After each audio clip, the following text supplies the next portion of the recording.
¿no? Entonces, para eso es lo que nos sirve el número de Rayleigh. Establece lo que viene a ser un flujo turbulento de lo que es un flujo laminar, ¿no? Y el parámetro sigue siendo 2000, sigue siendo 2000. Ahora, un término que tenemos que ver en los fluidos es lo que se denomina la viscosidad. Desde el punto de vista teórico, la viscosidad es la resistencia que opone cualquier líquido para ser deformado. Ustedes pueden ver cómo se forman las gotitas de agua, o por ejemplo, bueno, ahora ya no se usa el mercurio porque es tóxico, pero uno podría ver cómo la viscosidad del mercurio llamaba la atención, pero mantenía una característica que es lo que se llama la viscosidad. Y que lógicamente esta sangre va a tender a variar su viscosidad dependiendo de su composición. Entonces, cuando uno habla de viscosidad de la sangre, ahí nosotros tenemos que tener dos parámetros importantes. Uno viene a ser lo que es la característica de la sangre, y nosotros tenemos que compararlo con algo. Y bueno, el fluido más homogéneo es el agua. Y para eso nosotros ponemos todo en referencia. Entonces, nuestra viscosidad de la sangre, si ustedes lo ven, va a ser 4 veces nuestro referencial, que es el agua.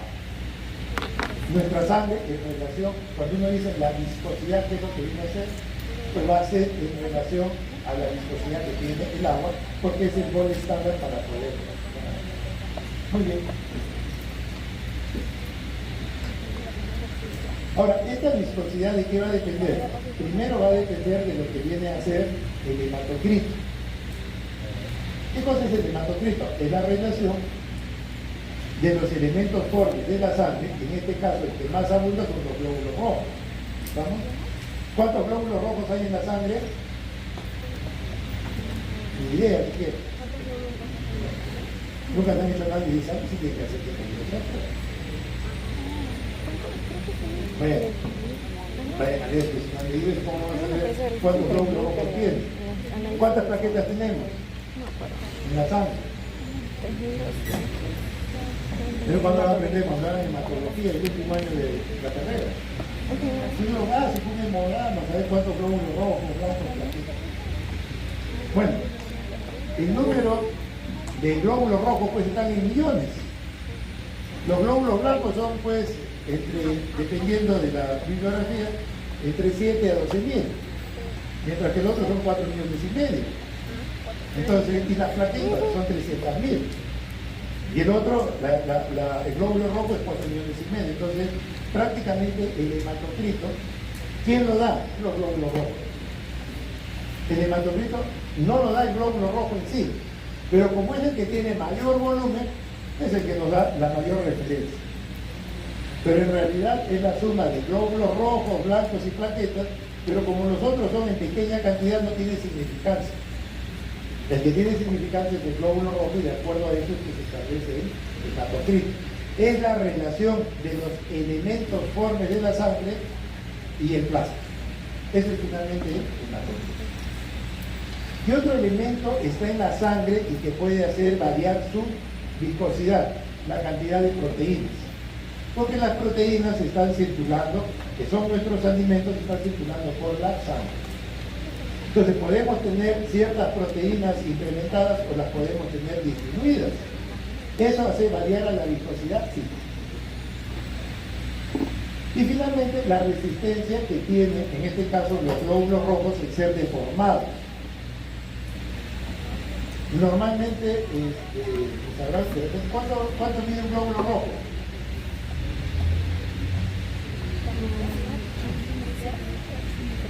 ¿Han llevado un niño y la salud de repente en el colegio? ¿Recordarán siquiera que sea eso? El glóbulo rojo mide más o menos 7.2 micras. ¿Cuánto mide un capilar? A veces mide 5. ¿Y cómo hago que el glóbulo rojo que mide 7 entre un tubo que mide 5? El glóbulo rojo tiene que deformarse y para eso depende su membrana celular para deformarse y acomodarse y meterse por un capilar de 5. Oiga, pero mide 7 y tanto, 7.2, ¿sí? ¿Y cómo lo hace? Porque tiene esa capacidad de poder deformarse. Pero cuando el glóbulo rojo ya se va volviendo viejo, ¿cuánto vive un glóbulo rojo? ¿Ah? 120 días, Dios cómo me castiga. 120 días, de 90 a 120 días, pues. Entonces, el glóbulo rojo, conforme va envejeciendo, su capacidad de deformarse cambia. Ya no es la misma de un glóbulo rojo joven. Entonces, es un glóbulo rojo que mide pues 7 y tiene que entrar a un capilar que mide 5. ¿Qué hace el glóbulo rojo? Ya no puede entrar. Esos glóbulos rojos se tienen que ir destruyendo porque van envejeciendo. Entonces, esa capacidad de deformarse del glóbulo rojo es importante, pero ojo, ¿quiénes tienen mayor capacidad de deformarse? Los más jóvenes.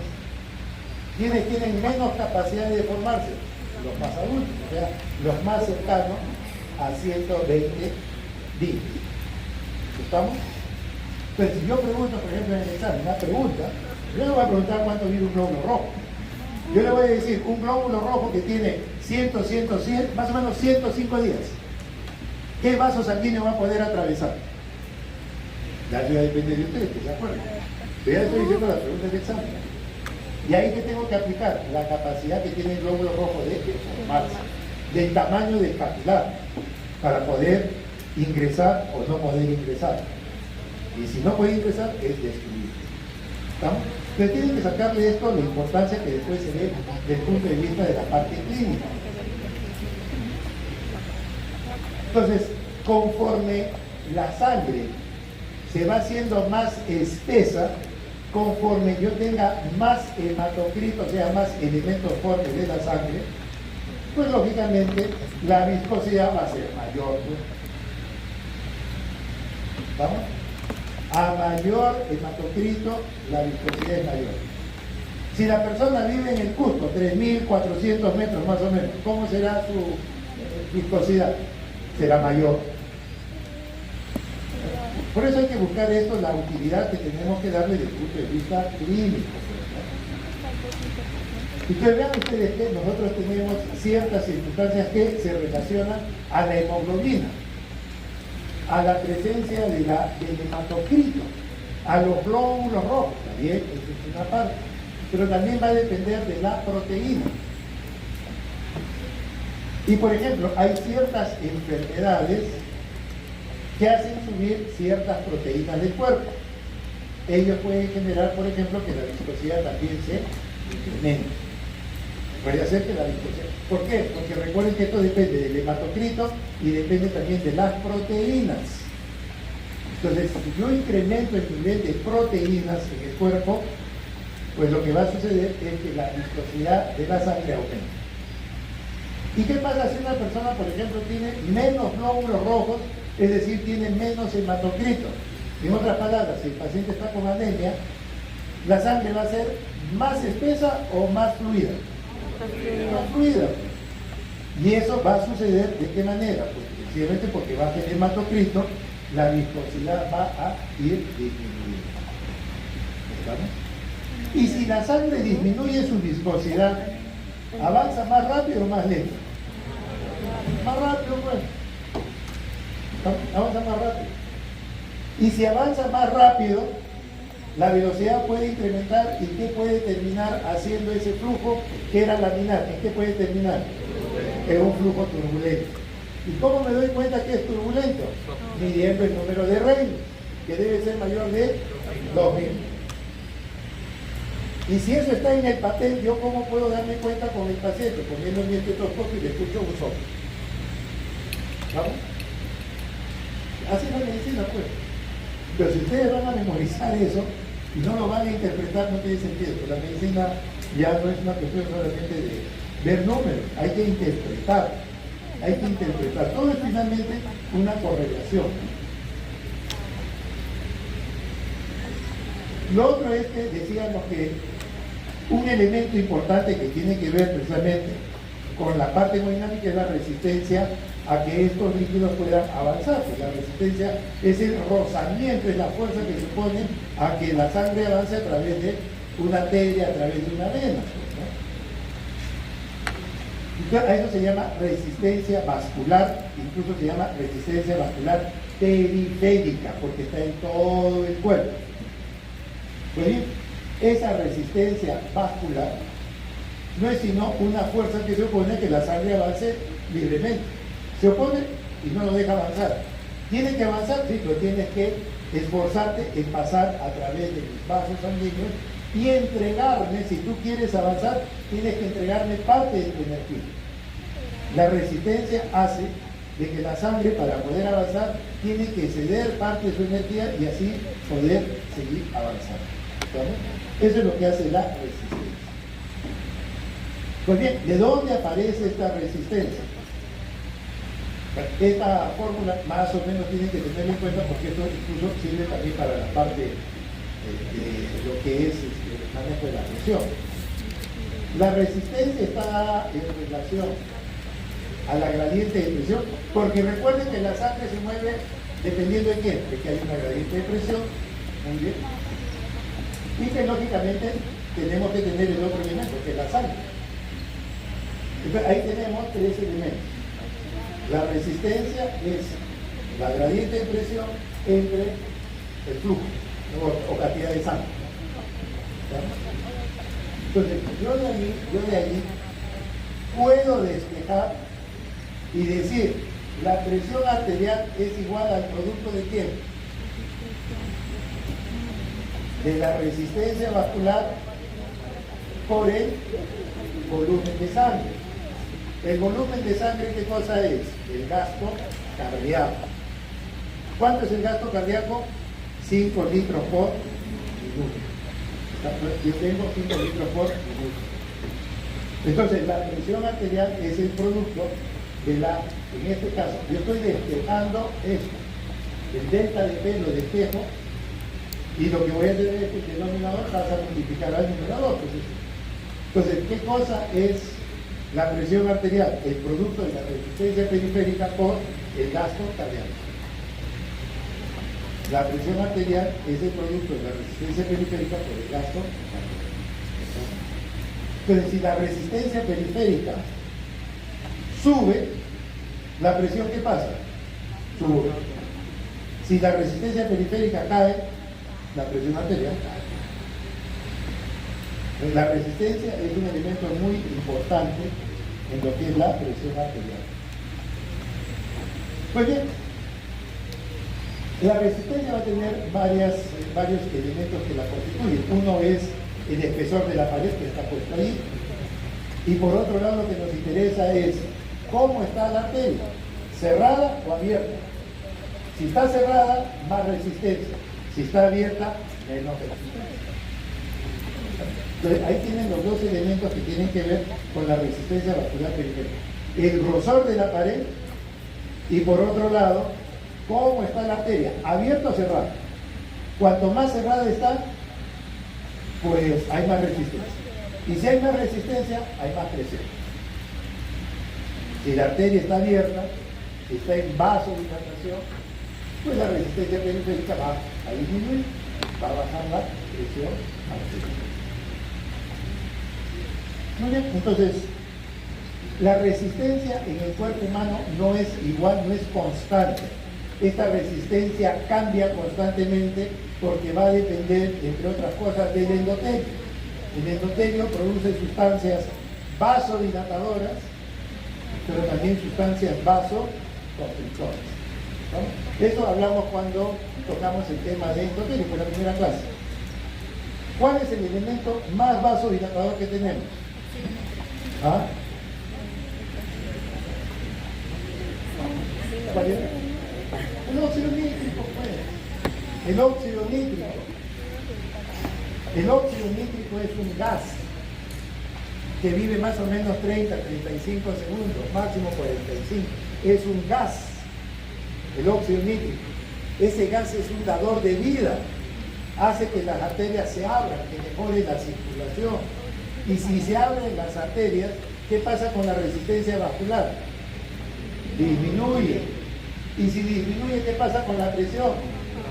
Disminuye. El óxido nítrico es un gas. Y ustedes han visto, yo no sé, pero yo sí veo, pero el óxido nítrico, hay, entre comillas, no sé si serán médicos o no, que venden cápsulas de óxido nítrico a la gente. Y la pobre gente engañada toma óxido nítrico. ¿Cómo se hace eso? Si es un gas. No, pero le están vendiendo cápsulas de óxido nítrico. Entonces la ignorancia es terrible.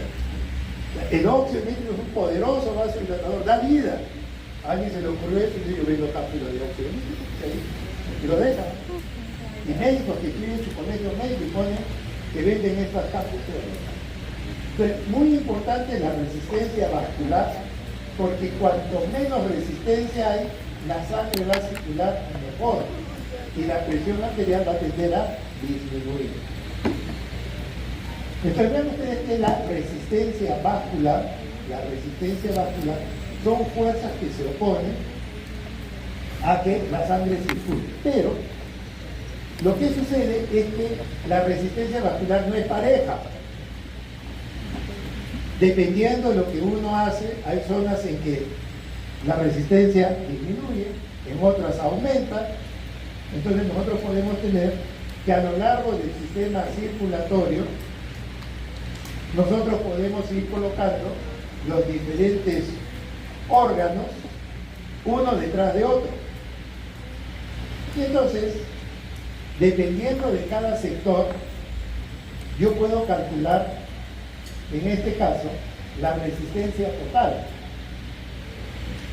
¿Por qué? Porque yo lo único que voy a hacer es sumar la resistencia en 1, en 2 y en 3. La suma es la resistencia total. Muy fácil. Muy bien. Pero vean ustedes este otro esquema. Acá yo estoy poniendo el sistema circulatorio en paralelo. Porque nuestro sistema circulatorio no es un circuito nada más de una sola columna. Esto es de 3, 4, 5 columnas. En un lugar voy a tener el intestino, en otro el hígado, en el otro el corazón. Son sistemas que están en paralelo. No es como el otro. Acá los sistemas están en paralelo. Entonces yo digo, ¿y cómo es la resistencia? En esto nos basamos de los principios pues, de física. Entonces yo para poder determinar cuál es la resistencia total de ese sistema, acá estoy poniendo 3, en el otro caso los había puesto, pero todos uno detrás de otro, acá lo estoy poniendo en forma paralela. Resulta que por principios de hemodinámica, la inversa de la resistencia total es la suma de todas ellas, pero a la inversa. Entonces vean un detalle de lo que va a suceder en nuestro cuerpo. Lo otro es física, pero esto es lo que sucede en nuestro cuerpo. ¿Qué pasa si yo, por ejemplo, hago la suma y las 3 resistencias son iguales? Las 3 resistencias van a ser iguales.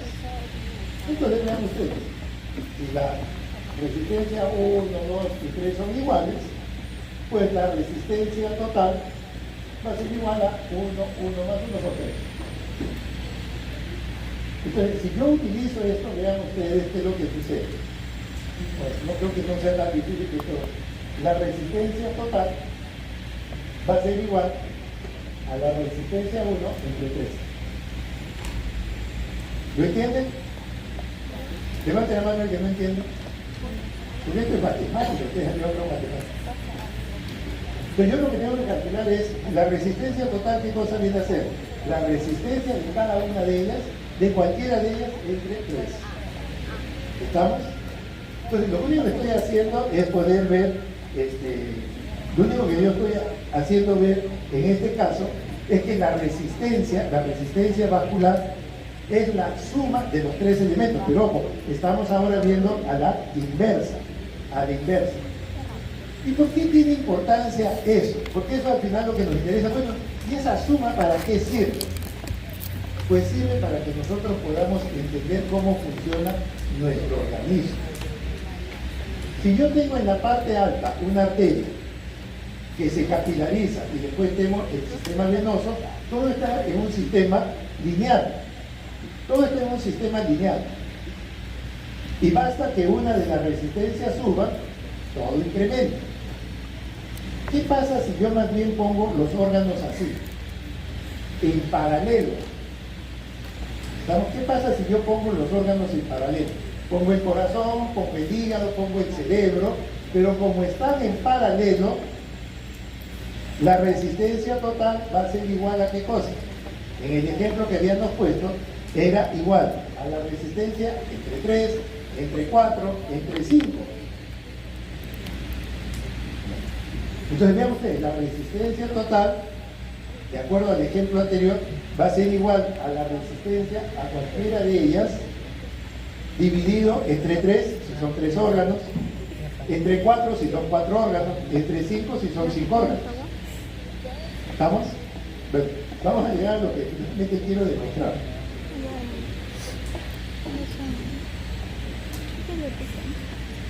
¿Qué pasa si yo agrego un órgano más a nuestro cuerpo?